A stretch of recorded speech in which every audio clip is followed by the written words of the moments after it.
अम्मी की जान।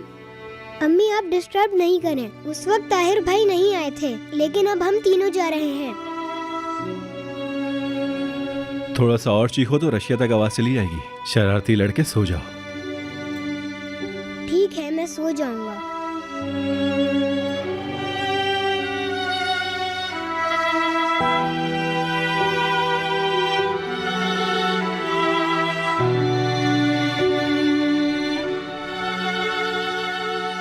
वहाँ घर में एक बचाया हुआ जानवर लेके गए क्या हम?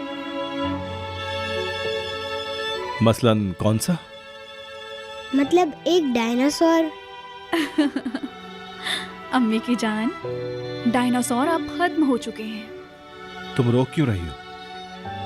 हम ढूंढ लेंगे, शायद कोई डायनासोर का बच्चा भी मिल जाए।